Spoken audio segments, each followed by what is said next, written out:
Hello, everybody. My name is Darren Kent, and I am the Chief Communications Officer of the AME Zion Church and also the editor of the Star of Zion. And thank you for joining us on tonight. We have a special presentation for you on tonight. We are in Autism Awareness or Autism Acceptance Month. And we decided to bring you a presentation where you learn a little bit about autism and what it means in certain people's lives and how they've been affected with it. And we've got some dynamic speakers that have real life personal relations with autism in their lives and have done some amazing things in the field of autism and trying to guard against things that are going against this procedure moving forward. So we want to look now to foster acceptance and ignite some change in this area. And how we're going to do so is by inviting on our guest host for the evening. Her name is Dr. Charlene Mapson, and she is the proud pastor of Cathedral Church. And that's in the Price Cathedral Church in Wilmington, North Carolina. It's named Zion Church. She's also graduated magna cum laude from Hood Theological Seminary as a Master of Divinity degree, and she also has a Doctor of Ministry degree from Duke Divinity School. She also has a podcast out, and it's called Let's Talk Autism, which is why she is perfect for this conversation. Let's Talk Autism with Dr. C. I listened to a few of the episodes. They are dynamic, and we encourage you to go check that out at a later time. But we're going to bring right to the stage right now the proud mother of one son with autism. His name is Jaden Hassani Mapson, born on January 31st, 2005. And here she is with us on today. Thank you for joining us, Dr. Mapson. Thank you for having me. I'm super excited about being here. I'm just going to drop one little personal note in here. My son's middle name is Hassani, which is Swahili for handsome. So when people tell him that he's handsome, I said, that's my fault. I love that. That's an amazing middle name. And I take full credit. You take full credit for that. Oh, wonderful. Well, listen, tell a little bit about your story and then invite our guest presenter for the evening. Absolutely. Thank you so much for the introduction, DK. I am the proud mother of Jaden Hassani Handsome Mapson, and he is 17 years old. I started this journey when he started the journey. As most autism parents, I was not ready for it, but God only gives children like Jaden to parents like me because they know we can do what we can do. So I'm excited to be with you tonight. A little bit about my story. I wrote about autism when I was at Duke Divinity. The title of my thesis was Inclusion of the Autism Population in Churches, Schools, and Communities. And if you listen to my podcast, you'll hear most of what I put in my doctoral thesis. Thank you for having me tonight. I won't belabor. If you want to hit me up after this, you can, and I'll put my information in the chat. But right now, I want to introduce you to Netsy Mulagata. And she is a board certified pediatric practitioner and one of the Lighthouse Complex Care founders. Her patients affectionately call her Netsy. She has spent over 15 years in the medical care and pediatric population. She is currently a doctoral candidate herself, concentrating her research on autism and underlying medical conditions, a woman after my own heart. Before she came to Lighthouse Complex Care, Netsy worked on a multidisciplinary team that evaluated, diagnosed, and coordinated care for pediatric patients in craniofacial and plastic surgery at Children's Hospital in Los Angeles, California. Her patients were often very medically complex with multiple comorbid conditions and unique challenges. This strengthened her clinical knowledge and expertise, and she brings that forward into caring for that wide array of patients that she has who come to the Lighthouse. She believes a collaborative team approach is vital to caring for the pediatric patient with complex cares and needs and their families. And I believe in that myself. Netsy also brings the perspective as a mother, like I do. She's the mother of a medically complex child. She has spent thousands of hours researching both traditional and functional medicine approaches with access to resources not easily accessible to the public. Her own experiences have made her even more passionate about helping medically complex patients. She has centered her care for the pediatric patient to be holistic, to help promote a healthier recovery. And I like to say three things about people that people don't know, but I'm going to give you two today because you already know she's soon to be Dr. Netsy. But the second thing you may not know about Dr. Netsy, soon to be Dr. Netsy, is that she was born in Ethiopia, and she was born in Greece, Athens, Greece, and she's from Ethiopia. So without further palaver, take it away, Dr. Netsy. Thank you so much for that introduction, Dr. Mapson. I appreciate it. Before I start, I really want to thank Star of Zion and the AME Zion Church for having me today. I am so honored to be here and to speak to you guys about, my journey, my autism journey with my son, and also just talk to you guys about what I do at my clinic, Lighthouse Complex Care. So I'll be sharing some slides just to move forward. So today, like I said, I will be discussing biomedical approaches, like the introduction of biomedical approaches and investigation for autism spectrum disorder. Like Dr. Mapson said, my name is Netsy Bulugeta. I'm a pediatric practitioner, and I'm going to go move forward. Give me one. Before I do start, I do want to let you guys know that today's conference, today's, everything I talk about today is going to be for educational and informational purposes only. And I don't want this to be misconstrued as actual medical advice or information. I may give some tips at the end, but again, definitely very optional if you guys would like to implement those things or not. And anything you feel like you are not sure about, feel free to contact your physician or PMD to discuss it further. So a little bit about myself. This is my son, Joshua. This is the reason why I do what I do and why I'm in the field of integrative medicine. And so, like I said, I'm a pediatric nurse practitioner. I've been in this field for almost 15 years, but I've been practicing in integrative medicine for about 3 to 4 years now. My background, like Dr. Mapson said, is I did work on a multidisciplinary team where we had a very collaborative approach. So when I and myself and a few other colleagues opened this clinic, that was something that I really wanted to bring forth to the table and make sure that our children get a full medical workup and have a multidisciplinary approach, which I will be talking to you guys about a little bit further. And again, before I move forward before I talk about what I do at the clinic, I want to talk to you guys about my personal journey and how, what brought me here and what connected me to autism. So my son, Joshua, as you guys can see, he's in the picture. He was my firstborn son, and in the beginning, super healthy, no issues. He was, about until 18 months, 12 to 18 months, no signs and symptoms that anything was wrong. And also, like I said, I was a pediatric practitioner. I was already working in peds for a long time at that point. So I know developmental delays. I know the signs and symptoms. So when I started seeing them around 18 months, I started noticing he wasn't answering to his name. I noticed that he only ate a select few foods.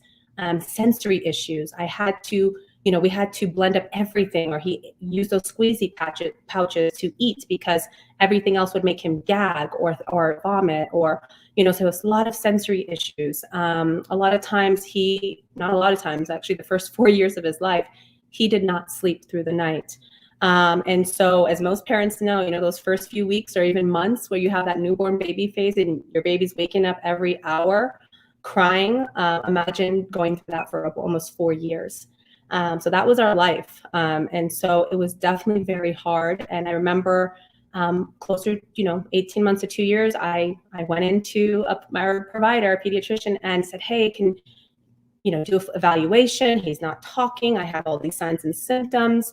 And I was told, it's because you're a peds provider, you know too much, don't overthink it.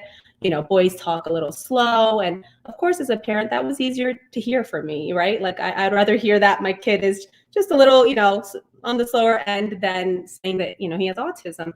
And so I accepted that and I said, okay. And at the time I was also pregnant with, my second. And so it was a lot going on in our life. And so I went back probably about 6 months later, because again, I'm not seeing any progress. My son still doesn't have words. And again, I got some pushback of don't overthink it. And so I said, I want a speech evaluation at that point. And I remember thinking, now looking back, like even as a provider, I had a hard time convincing, our primary doctor, our pediatrician, to do a full evaluation. So I always think, like, how hard could it be even for, just general public who are having these concerns with their children. So anyways, I pushed for a speech evaluation and, he was delayed. So we did speech therapy for a few months. And again, no progress. I mean, he was regressing. He was going more and more into his own world. And I remember at that time, I had some colleagues and say, maybe it's because he's the only child, put him in preschool. Once he's around other kids, he'll start talking and he'll start, responding. And so I did. I put him in preschool. And I remember about 2-3 weeks in, his preschool teacher said, hey, have you gotten his ears checked? And I knew at that point, it wasn't just me. Someone else had seen it. And so I said, why? And she said, because like when we call him, he doesn't really answer to his name. He seems very secluded to himself. And we think maybe it's just his ears. As a mother and as a provider, I knew something was off. But, I worked at Children's Hospital at the time. I found like top audiologists. They checked his ears and his ears were fine. He can hear perfectly clear, no issues. He passed the test with flying colors. And so at that point is when I really pushed for an evaluation. I even went to a different provider and explained my concerns, and I finally got a full evaluation at that time. And when he got an evaluation, at the time, since I lived in California, I'm currently in Denver, Colorado. But at the time when we got the full evaluation, there was something called a regional center, which is like an early intervention center. So I wanted to be sure. And so I had him evaluated at regional center and also with his primary provider. And both of the tests came back with severe autism. And not just severe autism, one of them even came back saying ID, which is intellectual disability, because he tested below the first percentile. And that's because he couldn't really respond to the questions, and they would say, point to this, point to the bear, he couldn't, because he didn't understand. His receptive language was not there. So his IQ was very low, or at least tested very low. And so at that time, I'll be honest, when I received that diagnosis, I actually was like happy that finally somebody believed me and somebody was going to, actually help my son. And I was so hopeful at that time. And so I took that diagnosis and we hit the ground running.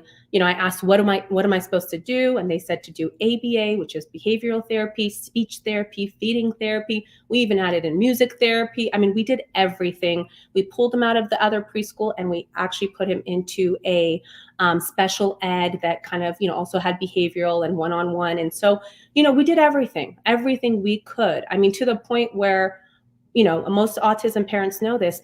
if you are in a 2-parent household, one parent most likely cannot work because you have 40 hours of therapy, usually 30 to 40 hours of therapy.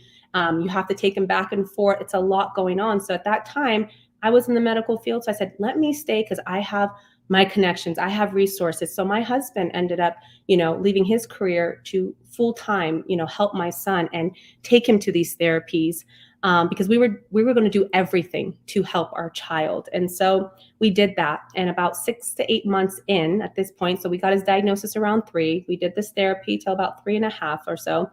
And my son continued to regress. He was not making progress with the therapy. And I'll be honest with you, that is when I feel like I became hopeless. That is when, sorry, I get emotional, but I felt like, I was doing everything they were telling us to do. And we weren't seeing progress. And so at that point, I remember, and I'm a believer, so I remember asking God, like, what do I do?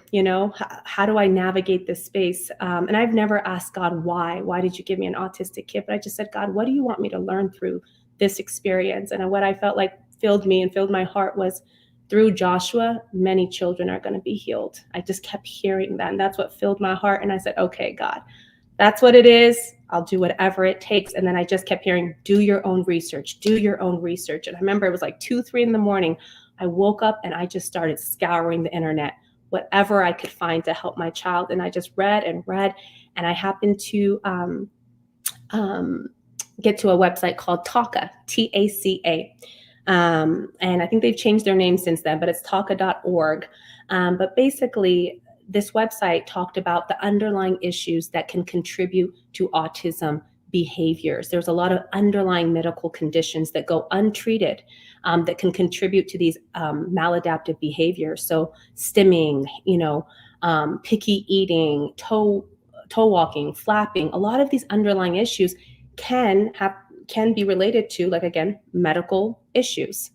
And so again, God kind of aligned everything where I was living in Southern California. And within that next 1 to 2 weeks, there happened to be a TACA conference where all of these, functional and biomedical and integrative doctors were coming to teach a 3-day conference about this. And at that time, they were doing it yearly. And so I, went, I dropped everything. I went to this 3-day conference, and that changed our life, because for the first time, I felt like I had hope again. I finally felt like there was something I can do for my son. And I know, during that time, they talked about inflammatory foods, so gluten and dairy and egg and soy, how these foods can be so inflammatory and cause leaky gut. And, the gut and the brain's connected. And so when you got leaky gut, it also is going to, cause inflammation in the brain and cause issues. And that's why our gut is called the second brain, is because if you got gut issues, it's going to also cause issues in the brain. And so fast forward, as soon as I got home from this conference, I told my husband, we are taking gluten out and we are taking dairy out. And he looked at me like, wait, what? Because my kid only ate like 3 foods at the time, so taking those foods out meant, like, what is he going to eat? But I said, it's okay. We're going to find replacements. And we did. We, very slowly weaned him off of milk. I mean, when I say slow, like, if we had 1 cup of milk, I would give him maybe 1 ounce of the new milk, and then 7 ounces of the regular milk, cow's milk, and then slowly would taper that down and increase the other non-dairy milk, whether it was almond milk or Ripple milk. There's a lot of brands out there now, oat milk. And so that's what we did. And even to the point where I would have to spill out his cow's milk out, because the jug, he would look at the jug because our kids are very sensory. They will see, they will smell, they will taste any change. They're not going to touch it. They're not going to do it. So to the point where I would spill out the cow's milk and I would pour in, the almond or the Ripple milk. And just so when we open the fridge, he would still at least see the same container. And that's sometimes to the extent that we have to go as parents, because with kids with autism, because, they're so sensory and they notice every little thing. And so we did that. And within the first week that I took out dairy, my son started to get his eye contact back. And mind you, at that point, we had been doing therapy for almost a year to get his eye contact back. And then about a week or 2 later, we started phasing out gluten, and he started having his first words. And he had over a year of therapy, because like I told you guys, his speech started before even all of this, the therapist. So me and my husband at that point said, you know what, there's some truth to this. And so we never went back. We just kept digging deeper and trying to find answers for my son. We found some biomedical and integrative practitioners in the Southern California area. But even before that, as a practitioner, I just started digging deeper and implementing things that I could, some herbals and natural remedies and things like that. But eventually I started realizing I need to do testing, and I need to actually look at the underlying causes that are causing these outward symptoms. And as we treated my son, the underlying issues, as we treated it, he got better and better and better. And so I'm blessed. I'm glad to say now, it took us almost 3 years to get to this kind of health recovery for my son. And in no shape or form am I saying, autism is reversible, or autism is, we can just make it go. It's not the case. But what I'm saying is there are so many underlying conditions that are related to autism. And now, since I'm in my doctorate program, that is actually what I'm focusing my doctoral program and dissertation on, is looking at the underlying GI issues that cause maladaptive behaviors. And as we treat the maladaptive behaviors, how those symptoms get better. And I'm doing an evidence-based project at my clinic to test before and after treatment to see if our kids get better. I know they do because I've seen it for the past 3 years in my clinic, and I've seen it in my son. But I feel like to be able to talk to other providers, especially in this field, I need to publish. I need to have the evidence-based, information to be able to talk to my peers and my colleagues and pediatricians and psychiatrists to get them on board. So that is my goal, is to truly to help change that paradigm of how we treat autism, and not just seeing it as a psychiatric issue, but truly looking at it as a medical, condition, or a combination of underlying medical conditions that can be treated. So like I was saying, my son now, it took us about 3 years. So we started this around 3.5. And by the time he was around 5.5 to 6, he was fully verbal. And I didn't think I told you guys this, but when he was first diagnosed, they told me he would most likely be nonverbal for life, that he would be diapered for life, and that he may end up in an institution because of how severe he was at the time. And not a lot of people know that, but that was what was written in his chart. And so, so that was very hard to hear. But like I said, I am blessed, and I'm glad to say today my son is fully verbal. He has friends. He plays with his sister. He's academically, I know I told you guys he was in the first percentile. He now is the top of his class. They actually just tested him and told me that he is something called beyond gifted. He's going to go to a new school, I guess. And so all this to say, a few years ago, I was told that my son would never talk. My son would be diapered for life. My son, he was not sleeping. Like I said, it took us almost 4 years to figure out why he was not sleeping. And so it was hard. It was probably, one of the hardest and darkest times of our life. But I know everything that I went through was not just for us, but to help others. Like I said, when God said through Joshua, many children are going to be healed, I'm seeing it now. I'm seeing it in my clinic. So it's a very full circle, moment for me. And so I'm so honored to be here and talk to you guys about my journey and what I did and how I did it, and how we've implemented it into our clinic. And I'll tell you, the main reason I opened this clinic with a few other colleagues of mine is because I remember when my son finally became verbal, the first thing I asked him, I said, Joshua, why were you waking up, every hour? Because I knew he was in pain, because it wasn't just a crying. It was like he was holding his tummy. And I took him in so many times, and I was told, that's just autism. Here's some psych meds to help him go to sleep. And they would just treat the symptoms, but nobody was looking at the underlying issue. So when my son told me, Mommy, my tummy was hurting, that broke my heart, because I think about how many of our kids are nonverbal and can't tell us that their tummies are hurting, who can't tell us that they have a headache. They can't tell us these issues. But like I said, now I'm doing the research. I'm in the doctorate program, and I'm finding the evidence base that shows that 91% of children with autism have GI, gastrointestinal issues. About 38%, so a third of our children, have seizure activity, compared to 1 to 2% of the regular neurotypical population children. 7 out of 10, which is 70% of children, have nutritional deficiencies, or I'm sorry, nutritional disorders or feeding disorders, which usually contribute to a nutritional deficiency. And so all this to say, the research is there. It's out there. The evidence is there. It's been out probably, I've been doing research 10, 15 years. It's out there. But the biggest issue is with medicine, it takes about 10 to 15 years from clinical research to turn into clinical practice. And what I always tell my patients is we don't have 10, 15 years to wait, because by that time our children are adults, or it's too late.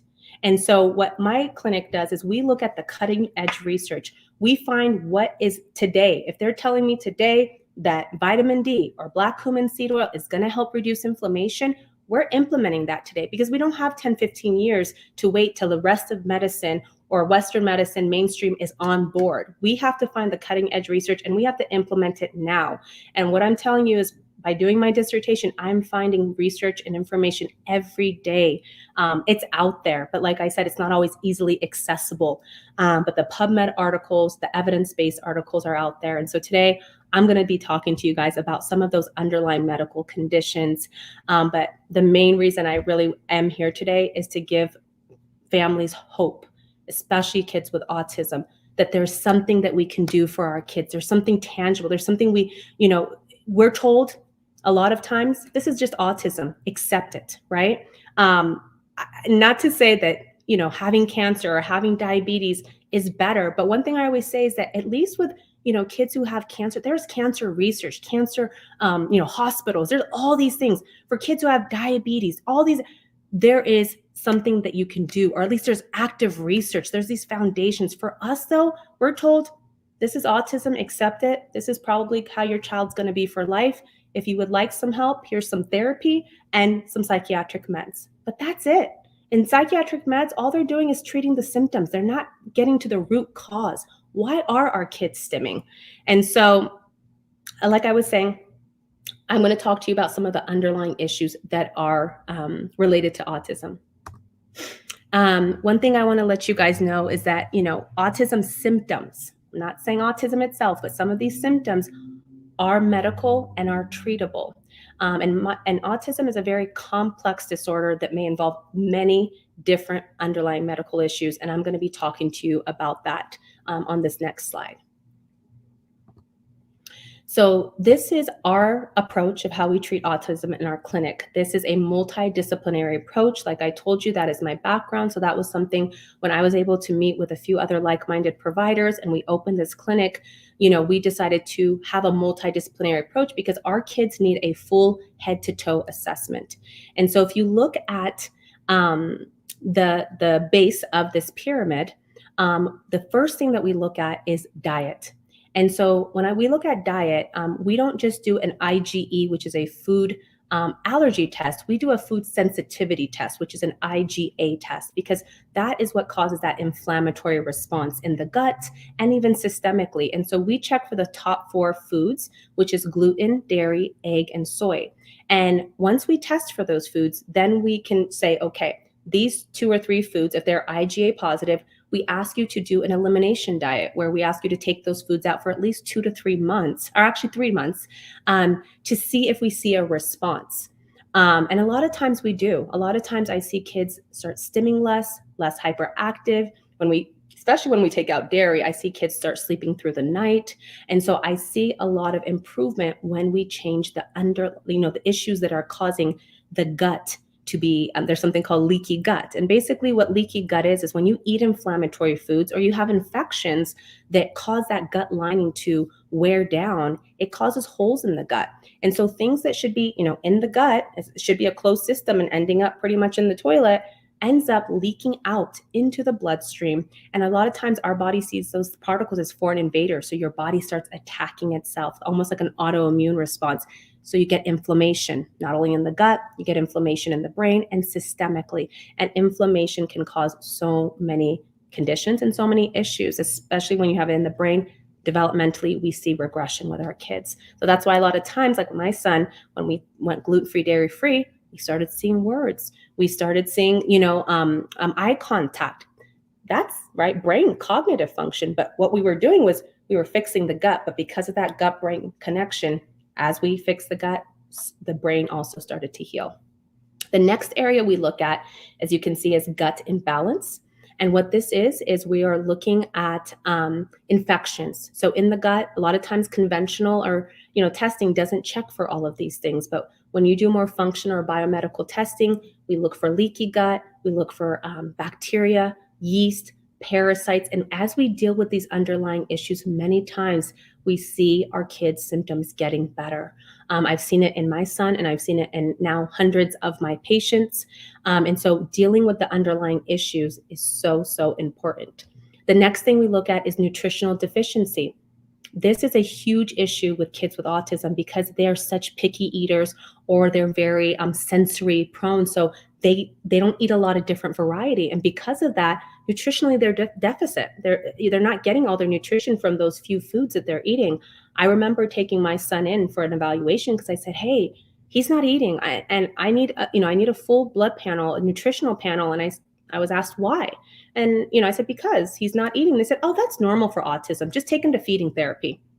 And so, again, I was turned away instead of getting an evaluation. But, I ended up pushing further, and I got the full panel, and we did feeding therapy, mind you, and it wasn't really helping. And when we did it, he was deficient in vitamin D, in zinc, and iron, all of those areas. And like I said, my son didn't sleep for 4 years. When we started giving him the vitamin D and the zinc and the iron, and we fixed that leaky gut, he finally started to sleep through the night. So again, these underlying issues can cause outward symptoms. The next area we look at is B12 and folate. There's been some studies that show that methylation, especially there's a test that checks for cerebral folate deficiency. And there's been studies that show that if your child has this condition, and many children with autism do, basically that folate deficiency, those receptors in the brain block the folate, and it causes it not to be absorbed. And so then what happens is our kids have some midline issues, whether it's cognitive, GI. I have a lot of kids who have tongue tie, those kind of issues. So checking for, methylation, B12, folate is so important. The next area we look at is mitochondrial and metabolism. The mitochondria is the powerhouse of the cell. This is where we get our energy from. And there's been also some studies by Dr. Rosignol, Dr. Fry, that show that mitochondrial dysfunction is, a lot of children with autism, it's related. And so, mitochondrial dysfunction could be caused by viruses. It can cause, by inflammation. There's so many things that can cause your mitochondria not to function well. And when your mitochondria fails or doesn't work well, cognition can be an issue, speech can be an issue. I see a lot of kids with low muscle tone. I see kids who don't have much speech, no focus. And so the mitochondria, and treating the mitochondrial dysfunction, and there's a difference between mitochondrial disorder and dysfunction. I'm not saying our kids usually have disorder, because that's something you're born with. Dysfunction is something that happens over time due to our children not getting enough nutrients. They're not, getting enough carbs, fats, proteins to feed the mitochondria. And again, where are those absorbed? In the gut. So if you have a gut issue, your mitochondria is also on a cellular level not going to be fed. So that's an area that we also test for. We also look at environmental factors. Mold is a huge issue. A lot of times, kids, live in homes that have mold exposure. Just a little leak under your sink can cause mold spores to spread, and that can cause, your immune system to be depressed. It can cause so many different issues, and our kids are more open to infections, including gut infections. And so that's another area that we look at. And then in environment, also heavy metals. We look at heavy metal testing. We do blood work for that. And infections. A lot of my kids have infections in the blood. So it can be viral infections, bacterial, co-infections, Lyme. I have a lot of kids who have something called PANS-PANDAS, which is basically encephalitis of the brain, which is inflammation of the brain caused by infection overload a lot of times. And so we have a lot. So in our clinic, we don't just see autism. We see a lot of kids who have complex health needs. And then next we look at immune system imbalance, because 80% of your immune cells live in the gut. So if you do not treat, if your gut is imbalanced, most likely your immune system is also going to be imbalanced. So it's very important, after we've, continued to work up this pyramid, that we go back and check your T cell, B cell count, natural killer count. And if we need to, we will refer you for further immunomodulation to an immunologist. Like I said, our clinic is an integrative clinic. practice. So what that means is we believe in Western and mainstream medicine. We also believe that there's a place for functional and biomed, but it's when we bring those two worlds together that we truly see healing for our kids, because sometimes our kids need antibiotics, sometimes they need herbals. And so what I've seen is when we do both is when we see true healing. The next area we look at is genetics, and genetics is not usually the first thing we do, because a lot of times that's not the main issue that I've seen with our children. And a lot of them already come with genetic testing done and they're negative. But if I feel like we've done all of these things and we still have not found the root cause, then we'll do a whole exome sequence or ask to do further, microarray, just to see if there's been anything missed. And last, we look at neurological reorganization. And neurological reorganization that's where we really focus on the therapy, the ABA, the speech, the OT. Because a lot of times what I say is if our kids have underlying issues, how are they able to focus? How are they able to sit during therapy? So I'm not telling people to quit their therapy, but what I'm saying is when I've seen kids like start blowing through their ABA goals and things like that is when we've dealt with the underlying issues. And if you see on the outside of the pyramid, there's inflammation, detox. And that's because I think, and even through studies, I found a majority of children deal with this. And so what's in the middle is usually what we find out through testing. Inflammation and detox, I feel like that's something I've seen even clinically in the last 3 years in my clinic. That is a major issue. So this is our approach of treating, the underlying issues related to autism. And when we treat these things, our kids get better. Due to time, I'm not going to be able to go through all of the specific testing, but when you guys get a chance, and I'm hoping this will be posted for you, these are some of the non-conventional testing that we do. Interalab is for food sensitivity. Genova or GI map is GI stool testing, like I said, that checks for bacteria, yeast, and parasites. And like I said, these are some of the other testing that we do. And some of the mainstream or Western, medicine that I say that needs to be done is every child with autism should have a 24-hour EEG, because a majority of the time, those 1 to 2 hour EEGs will not catch the seizure activities.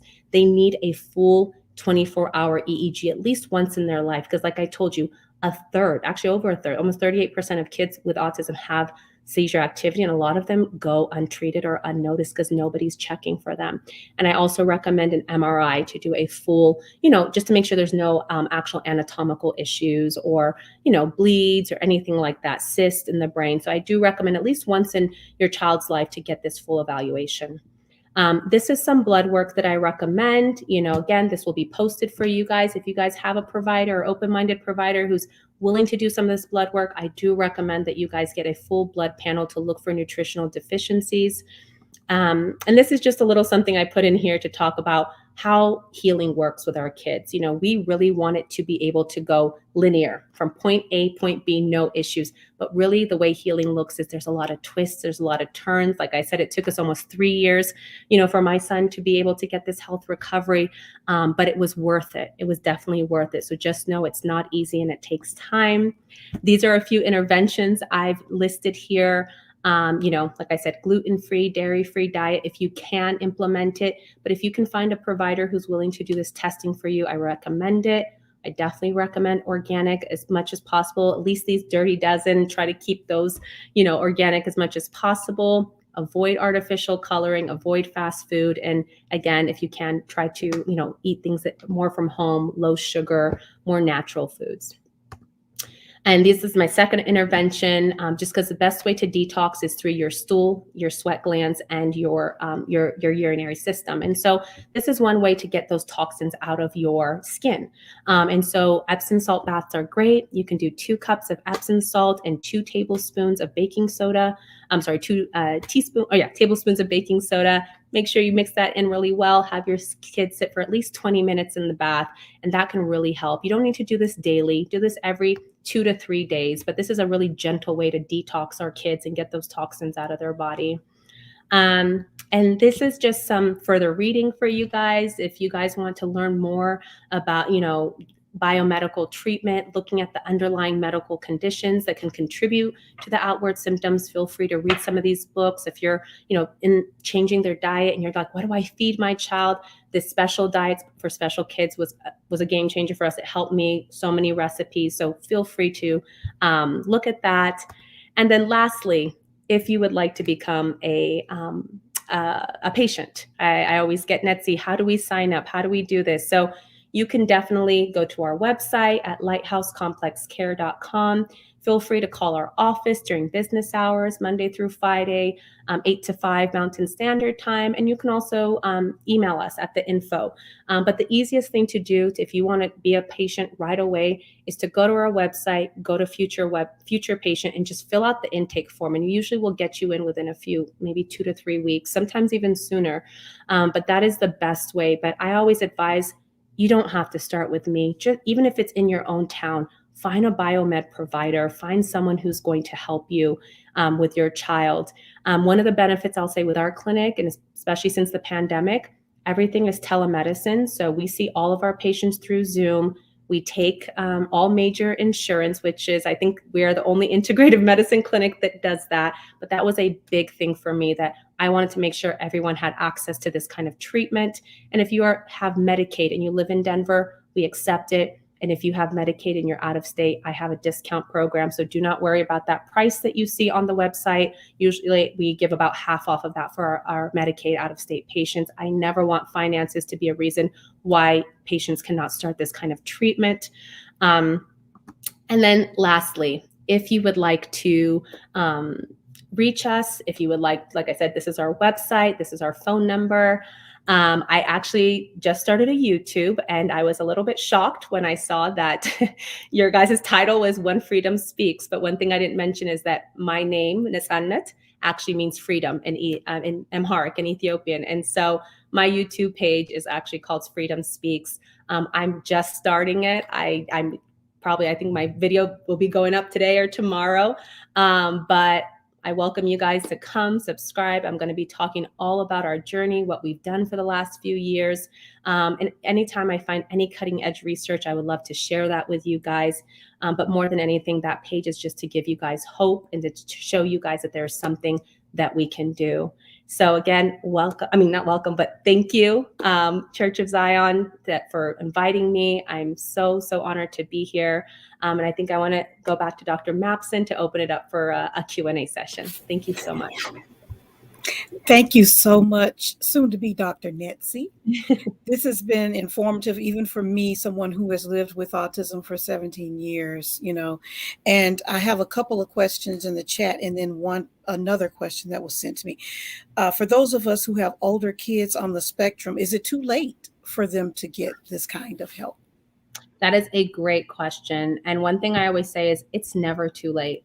I have patients, so I see patients from pretty much 18 months all the way up to 25. After 25, I do have some providers. I have some adult providers.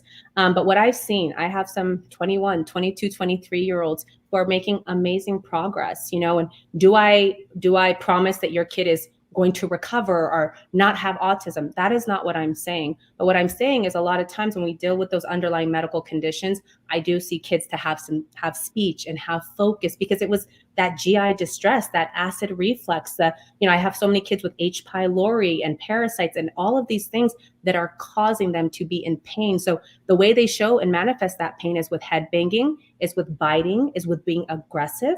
And so when the pain subsides, those behaviors also subside. And so, I even have a functional psychiatrist on my team. And so it's not that we're saying we don't believe in psychiatric medications, but I do feel like there's a time and a place. And I really feel like we should look at the underlying issues before we, use those other medications. Thank you. Very, very good. Thank you. We have two other questions. One, is autism hereditary? Is it in genetics? Where does it come from? I wish I knew. That's my answer too. I really wish I knew too. I really wish I knew. But what I will say is, the more research I'm doing, a lot of researchers are saying that, autism is a combination of underlying medical conditions that have gone untreated for so long. And so, with like my son example, all of these things they said he wouldn't do because he was autistic, right? As I healed the underlying issues, he got better. And he's very fully functional and doing great. Of course, he's my little quirky child, and he's going to always have his little quirks. And I love that about him. But, you wouldn't be able to tell him, difference from the other kiddos in his school. And like I said, he has friends and he's fully verbal. And so I always say, at least let's try, right? Because what other options are we given besides therapy and psychiatric meds? And so at least this, I feel like, gives us something, like I said, a little bit more tangible, something we can do and look at. And like I said, the research doesn't lie. It shows there that so many of our kids are dealing with these underlying issues. Thank you.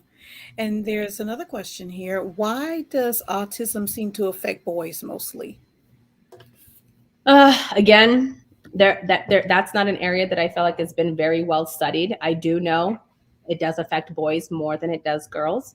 But I will say in my clinic, I feel like I see almost equally girls and boys now that are coming into my clinic. And a lot of this research is, like CDC, things like that are 10 years old, right? So by the time the next one comes out, it may show that it's balancing out a little bit more. But again, just the way we don't know the reason or really the actual cause of it, I don't think we have an exact answer of why it affects boys more than girls at this point. Thank you. And you have people joining us from all over Guyana and, from my hometown of Atlanta, whoop, whoop, and from other places. And I noticed that you said that Lighthouse does take patients from outside of your living area. Would you tell us a little bit more about how those of us who would like to be, have our kids be patients of yours, how would we go about that again? For one last time. I'm gonna just really quick go to this page. I'm not sure if I can share this slide, but like I said, so it was kind of a blessing in disguise for us when COVID hit the pandemic, because we actually had to really quickly transition to telemedicine. But in that time, what happened was it opened us up to be able to see patients in all 50 states and internationally. So not only do I see patients via Zoom, through, do a full patient workup, but I'm also I today saw a patient from Ethiopia. I have patients in Europe. I have patients in Canada, all over the world. So it's been very amazing to be able to see all these families. And if you would like to be a patient, like I said, you go to our website, lighthousecomplexcare.com. And there's a section at the top that says future patients, and you click that and fill out the forms.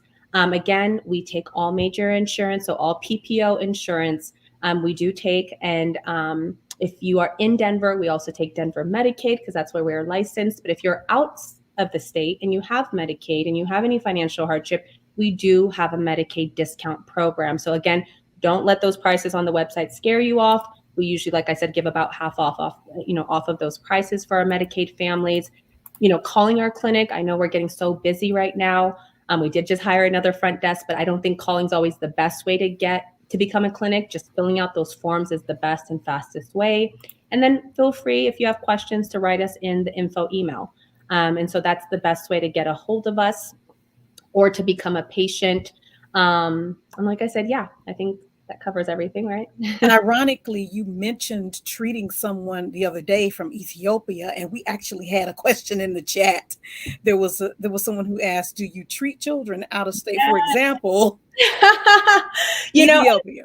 And you want to know what's ironic is today I just saw a patient from Ethiopia, and so far I've been seeing patients in Europe, Canada, Dubai, all these other areas. Awesome. Ethiopia had still been like, I don't know, because, we weren't sure about connections and if I was going to be able to send the test there. But today was my first patient and it was successful, and we're going to be able to see them. And she's actually a medical provider. So what's really exciting is we're going to be working together to maybe, open up something in Ethiopia where I can go and train physicians there, because I always say there's enough autism to go. If I had a lighthouse in every state, it still would not be enough. And again, if there's providers out there who are open to this, I like to hire parent providers, so providers who have kids with autism or any complex health need. And just to not mislead you guys, we don't just see autism.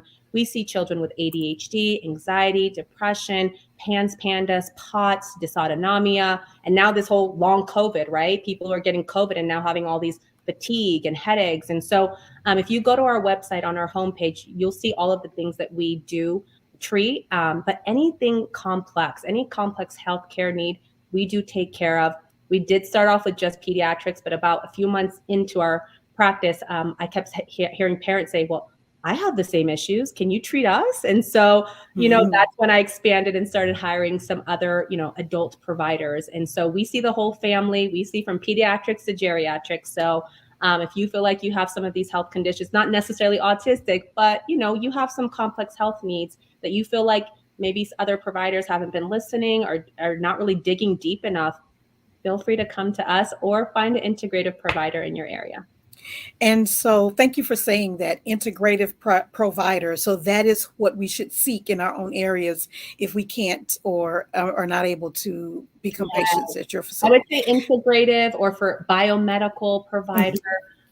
Those are usually the areas for our kids with autism where they are looking at, non-conventional testing, looking at, like I said, the underlying conditions. But I will say, once you start looking out there, it's expensive. A lot of times integrative and functional is all cash. And that's what I did for years. I mean, we were paying, oh my God, I don't even want to say like $1,000 an appointment. And so that was why it was so important to me when I opened this clinic that I made sure that this is accessible for all, especially, our minorities, especially the people who don't always have that access to care. So that was a non-negotiable when we opened the clinic. I said, nope, we're taking insurance and we're helping, people who have Medicaid, because it's not fair, that only people who have the funds can do this kind of treatment. And so that's what I think sets us apart, is that we do have the discount program. We do take major insurance. So thank you. Yes, I think that's what we So someone did ask about TRICARE. Do you take TRICARE? I do take TRICARE. I take TRICARE. I take PPO. If you actually guys go to our website and go under that, there's a future tab. So go to lighthousecomplexcare.com, future patient. In there, it talks about the insurances that we accept. It talks about the paperwork, the pricing, all of those things. And like I said, don't let the pricing steer you away. If you call our office, let us know. We will figure something out. Awesome. And we had a question from someone who said, do you see your patients through Zoom? I do. I do. And so I see all my patients as of now through telemedicine, through Zoom. So what you log on, you get on. And the beauty of it is that, I can order all the testing. And a lot of these, testing kits, I order them from the lab. They come directly to your home. You complete the stool test, the urine test. You send it back to the lab. I get the results. You get the results. We discuss them. And I like to do a screen share where I say, look, these, because I don't ever want you to say, oh, because Netsy told me to. I want you to believe in it. And I like to educate my family so they feel empowered and know why you're taking this supplement or this medication. Like I said, we do veer towards more natural and holistic medicine. But if I feel like your child truly needs, like if they have H. pylori, you're going to get the triple, antibiotic treatment most likely, And so is there herbals that we can use instead of? Yes. But I always give my families those options. But we try to do the least invasive possible and try to treat as holistically as possible. So that's, again, what integrative medicine is we do kind of the best of both worlds. Thank you so much. It looks like we are about 2 minutes away from the 9 o'clock hour, but I want to say you've gotten so many compliments in the chat that this was a very informative session, that they wish you Godspeed, and you just got a new patient from Guyana tonight. So I just want to make sure you understand that that's about to happen. My recommendation would be put up your contact information screen one more time, and then we can actually take a picture of it with our cell phones. Feel free. And this is a little, I don't know if you want the other one but this is my website, which is lighthousecomplexcare.com. This is my phone, not mine, but my clinic's phone number. I'm in, like I said, 8 to 5, Monday through Friday. And once you become a patient, you will have 24-hour access to a provider. We have a text line. We have, other multiple ways that you can contact the provider, because that's one thing I wish I had when I was a patient, is someone to hold my hand through this. And also, like I said, bear with me. I am starting a YouTube page, which is called Freedom Speaks, and then our email information. So feel free to take and snap a picture of this. And yeah, that's I think everything. Thank you so much, Dr. Netsy. This has been informative. This has been insightful.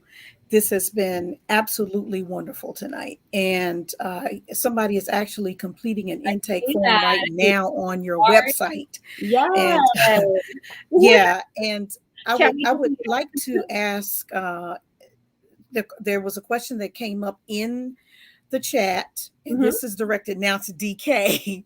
DK, one of our folks want to know if you are going to provide a recording of this session because they want to hear it again. And I'm in agreement because I would love to hear it again as an autism parent. A little bit towards the end. I'm just saying, DK.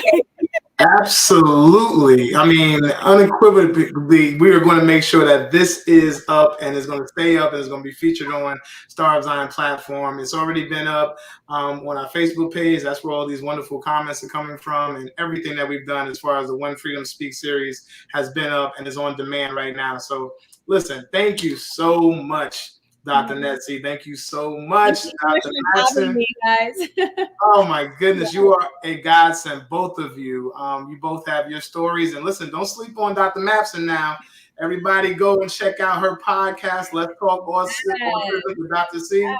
Listen, you want to do that and hear her story, which is powerful at the same exact level and the same exact rate. And you guys, I feel like there's something brewing between you, right? We'll be autism mom friends forever. Yes, yes. You know, we have a special bond. And one thing I will say is this is the year where I told God, if I'm invited, I'm going to speak. You know, up until this point, I haven't really shared my journey or my story, but I feel like this is the time that, you know, the year for me where I feel strong mentally, spiritually to share my story. So invite me to your podcast. If y'all ever want to invite me back, there's so many other topics we can discuss, but I'm so willing to, you know, this is my year. This is the year where I really want to tell people that autism, there are so many medical underlying issues that can be treated, and our kids, you know, have hope. We have hope for our children. Look for a call from me because I do plan to interview folks in my second season of the podcast. Yes, so I'm ready. And Dr. Madsen, give us that where we can find it and the name of it. Exactly. Absolutely. It's on Spotify and it's called Let's Talk Autism with Dr. C.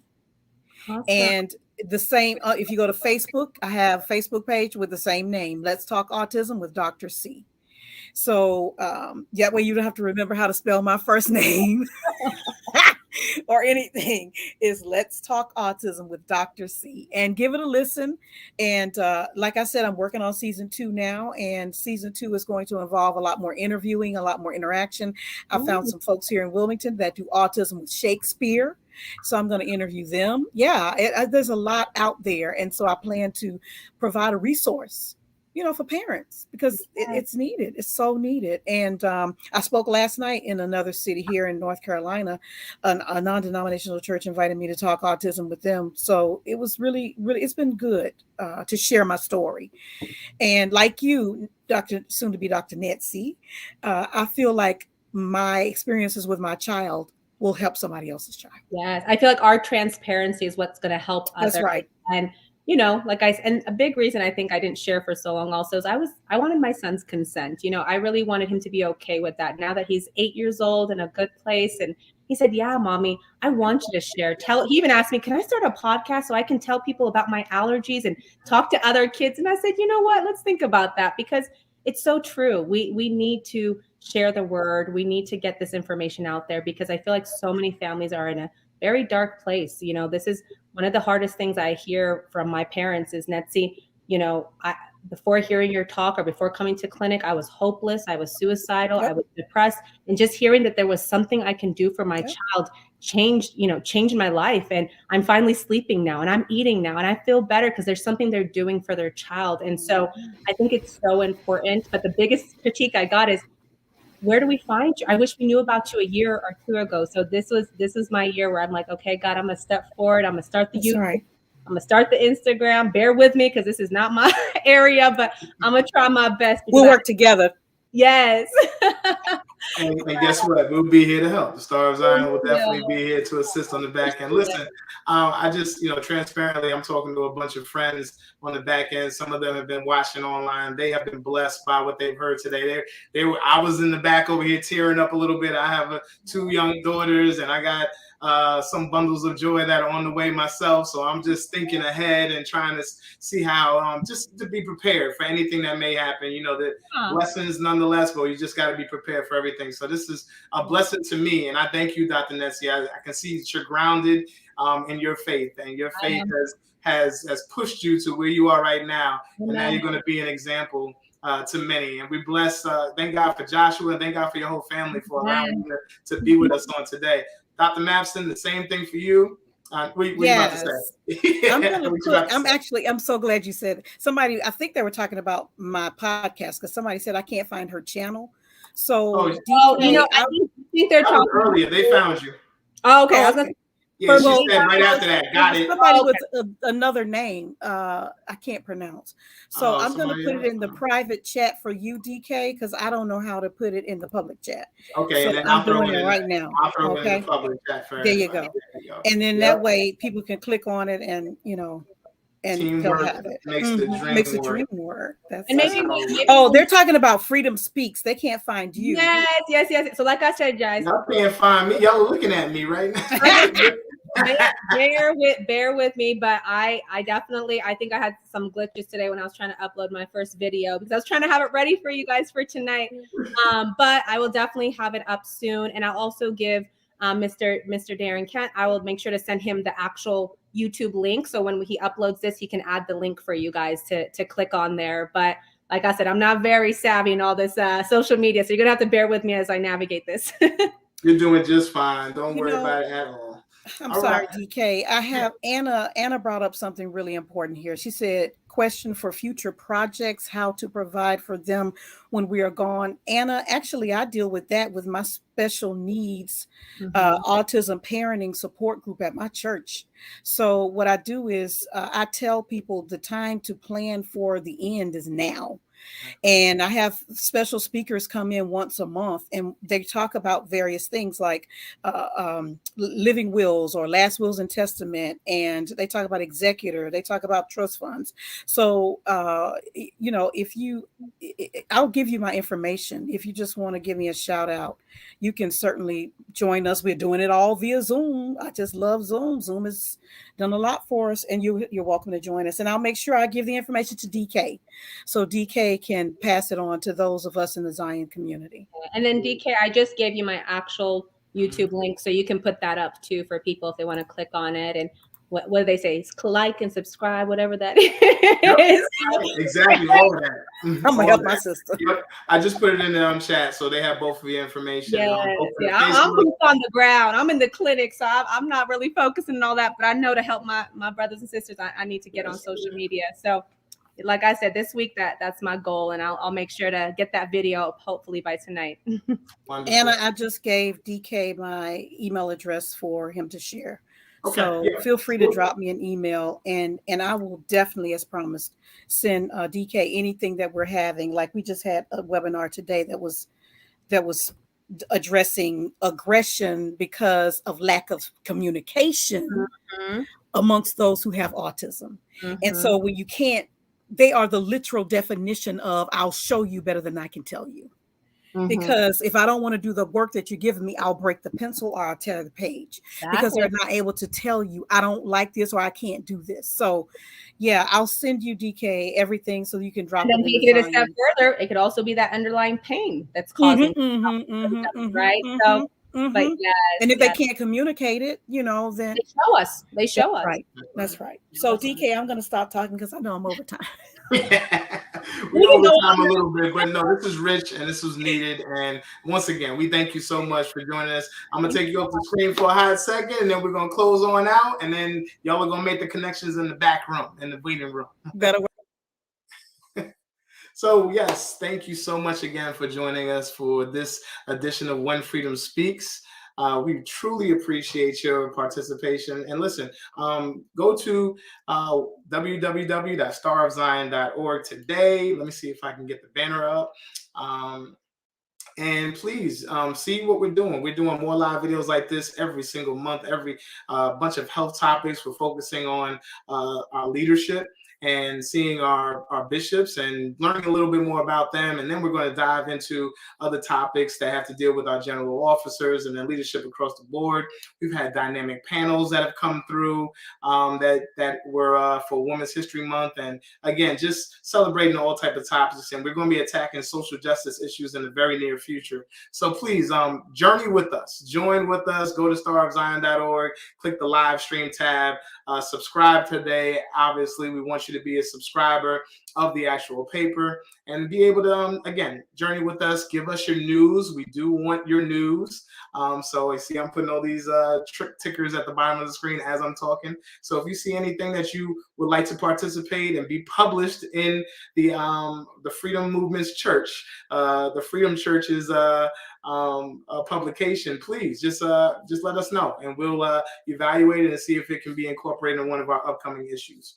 I just wanted to make note that we will be back on the Star of Zion channel for an upcoming event for Bishop Moore, who is going to come with our next When Freedom Speaks live video. It's called Our God is Awesome, and it's Living the Resurrection. It's going to be with him. It's going to be on Monday, April 25th at 8 p.m. Eastern Standard Time. Again, on all Star of Zion platforms, Facebook, YouTube. We want you to join us and have a good time, learn a little bit more about Bishop Moore, and then he's going to give us that great insight that he can only give in his way that is going to take us to the next level. We appreciate you once again for joining us for this edition of When Freedom Speaks, Autism Acceptance. And I believe we did what we planned to do, which was ignite change on tonight. Thanks a lot, and God bless you.